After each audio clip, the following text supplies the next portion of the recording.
ये वीडियो उन सभी व्यापारियों के लिए है जो यूपीआई का इस्तेमाल करते हैं। अब आपकी कमाई बढ़ने वाली है। चलिए जानते हैं कैसे। देखिए, भारत सरकार ने डिजिटल प्लेटफॉर्म को बढ़ावा देने के मकसद से एक नई यूपीआई इंसेंटिव स्कीम की शुरुआत की है, जो सभी छोटे व्यापारियों को यूपीआई पेमेंट स्वीकार करने के लिए इंकरेज करेंगी। इस योजना के तहत 2000 रुपए तक के यूपीआई ट्रांजैक्शन पर 0.15% के रेट से इंसेंटिव मिला जाएगा। इस योजना से न केवल व्यापारियों को फायदा होगा, बल्कि कस्टमर्स को भी आसान और सिक्योर पेमेंट का लाभ मिलेगा। यानी ये कि किसी भी व्यक्ति द्वारा व्यापारी को किए गए 2000 रुपए से कम के पेमेंट पर MDR यानी कि मर्चेंट डिस्काउंट रेट मिलेगा। आपको बता दें कि इस योजना को लागू करने के लिए सरकार ने 1500 करोड़ रुपए के करीब का बजट तय किया है। आपको बता दें कि सरकार का यह फैसला डिजिटल लेन देन को बढ़ावा देने के लिए और लेस कैश इकोनॉमी के लक्ष्य को हासिल करने की मदद से उठाया गया है। बैंकों को इस योजना की 80% इंसेंटिव अमाउंट बिना किसी शर्त के मिलेगी, लेकिन वहीं बाकी बचे हुए 20% इंसेंटिव पाने के लिए बैंकों को कुछ शर्तों का पालन करना बेहद जरूरी है। पहला यह कि 10% इंसेंटिव तभी मिलेगा जब बैंक की टेक्निकल डिक्लाइन रेट 0.75% से कम होगा, और दूसरी शर्त ये कि एडिशनल 10% इंसेंटिव तब मिलेगा जब बैंक का सिस्टम अप टाइम 99.5% से ज्यादा होगा।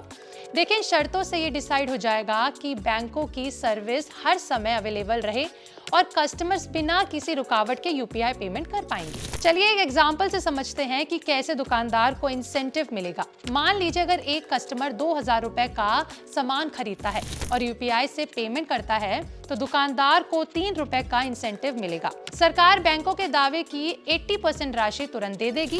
बैंक को बची हुई 20% राशि तब मिलेगी जब बैंक की टेक्निकल खराबी 0.75% से कम होगी। बैंक का सिस्टम अप टाइम 99.5% से ज्यादा होगा। देखिए, स्कीम के तहत एक्वायरिंग बैंक्स को सरकार रुपए और भीम यूपीआई सिस्टम के जरिए किए गए ट्रांजैक्शन की वैल्यू का परसेंटेज देती है। देखिए, एक्वायरिंग बैंक का मतलब होता है ऐसे सभी बैंक या फिर फाइनेंशियल इंस्टीट्यूशंस जो व्यापारियों के लिए क्रेडिट या फिर डेबिट कार्ड पेमेंट को प्रोसेस करते हैं। इस योजना से यूपीआई के जरिए पेमेंट करने में आम जनता को किसी तहत कोई भी एक्स्ट्रा चार्ज नहीं देना होगा और लोगों को डिजिटल पेमेंट को अपनाने में कोई दिक्कत या फिर हिचक नहीं होगी। देखिए, इस योजना के चलते भारत सरकार का लक्ष्य फीचर फोन बेस्ड यूपीआई 123 पे और यूपीआई लाइट तथा यूपीआई लेटिक्स जैसे ऑफलाइन पेमेंट दिक्कतों को बढ़ावा देकर छोटे शहरों और रूरल एरियाज में यूपीआई की पहुंच को विस्तार से बढ़ाना है। देखिए, सरकार का लक्ष्य वित्त वर्ष साल 2025-26 में 20,000 करोड़ ट्रांजैक्शन पूरा करना है। साथ ही छोटे शहरों और गांव तक यूपीआई को बढ़ाना है। साथ ही यूपीआई से जुड़ी कई खास बातें भी हैं जो हम आपको आगे बताएंगे। जैसे UPI real time fund transfer करता है। किसी को पैसे भेजने के लिए आपको सिर्फ उसकी यूपीआई आईडी की जरूरत होती है, ना कि फोन नंबर की।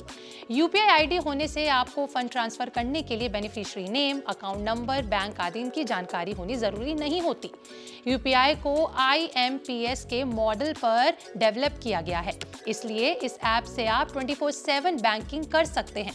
आपको यूपीआई से ऑनलाइन शॉपिंग करने के लिए OTP, CVV code, card number, expiry date आदि इन सब की कोई जरूरत नहीं होती, सिर्फ यूपीआई आईडी की जरूरत होती है। तो यूपीआई बेसिकली हमारी हर दिन की सबसे जरूरी चीज है जो हम हर मिनट हर घंटे इस्तेमाल करते हैं।